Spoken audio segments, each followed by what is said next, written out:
Hello, Anime Americans, and thank you for joining me once again for Otaku News Weekly. Weekly. Once again, I will be bringing you stories I found interesting this past week in the world of anime. Unfortunately, due to technical difficulties, this segment has to be audio only this time. Sorry. Now to the news. The first story of the evening revolves around the popular mystery series, Detective Conan. But is a series really that popular if it hasn't had a time travel arc?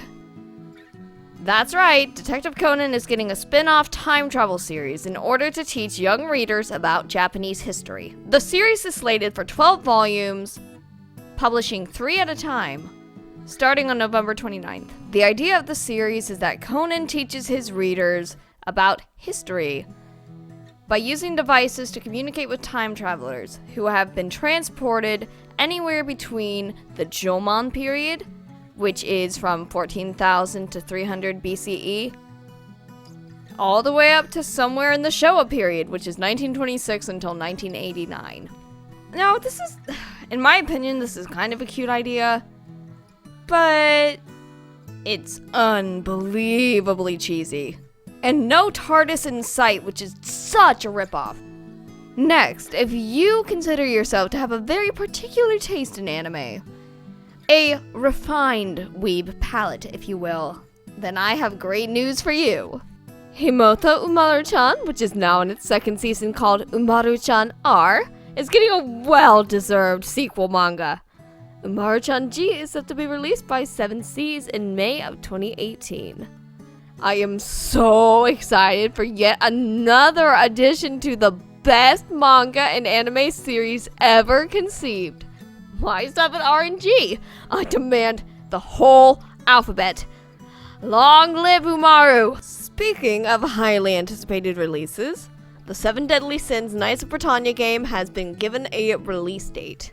Bandai Namco Entertainment has revealed that the 7 Deadly Sins Knights of Britannia will be released in Japan on January 25th. The US release is slated sometime in early 2018, but an official release date for that is still to be announced. Knights of Britannia will be released on the PlayStation 4 after previously having 2 other games, one on the Nintendo 3DS called Unjust Sin, and one on the smartphone called Pocket no Naka no Kishidan. How will they ever outdo the smartphone game? I don't know, but I remain hopeful. Next, if you stay up to date with the current seasons of anime, then you'll know that the Ancient Magus Bride is everywhere, including your bedroom closet. And no, I don't mean that in, like, a creepy way. Let me explain. Chise Hattori of the Ancient Magus Bride has had her lovely style brought to life by the fashion brand Earth Music and Ecology Japan label. This release consists of 1 complete outfit, including a sweater, a blouse, a skirt, and a necklace. All inspired by Chise's original outfit and the home that she lives in with Elias. Under the theme of natural British garden, I guess, for some reason. But this is your chance. If you ever wanted to low-key cosplay, so that you know how much of a weeb you are, but nobody else really does, this is the perfect opportunity. And my final story for today is the unfortunate, untimely passing of Japanese voice actress Hiromi Tsuru, who is best known as the voice of Bulma in the Dragon Ball series. Before recording this video, I had already chosen the stories that I wanted to discuss. But when I learned yesterday that Hiromi Tsuru, who was only 57, passed away yesterday as of this recording, on Thursday, November 16th, I knew that it was important to talk about her because of the vast impact she has had on the anime community. She was found unconscious in her car wearing her seatbelt, with no signs of an accident. After being rushed to the hospital, she was declared dead on arrival.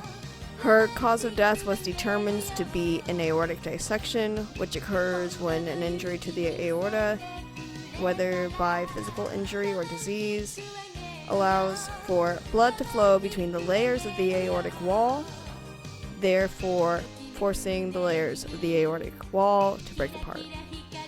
This news is quite shocking for everyone involved, including Hiromi Tsuru's friends, family, peers in the Japanese anime community, as well as fans and those who look up to her in the international anime community. And for those of us who grew up watching the characters that she brought to life so well. Hiromi Tsuru's career spanned decades, in which time she has claimed many notable roles under her belt. But her most iconic role is, of course, Bulma from the Dragon Ball series. Let me take a moment to say what that means to me and what it might mean to some of you, or at least a similar sentiment.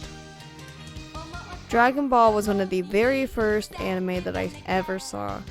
One of the very first cartoons I watched in general, as a very small child when my mother turned on the TV to Cartoon Network's Toonami broadcast. I loved watching the adventures of these colorful characters. Not the least of these characters was Bulma. I truly believe that in bringing this series to life, it would have been much lesser without Hiromi Tsuru's influence. Her performance not only brought Bulma to life for audiences in Japan, but was also impactful on the dub actors for Bulma, Tiffany Vollmer, and then Monica Rial. I just wanted to take this time to talk about her, remember her fondly, and finally say rest in peace. That's all that I have for today in this edition of Otaku News Weekly. This is Tara Braun, signing off.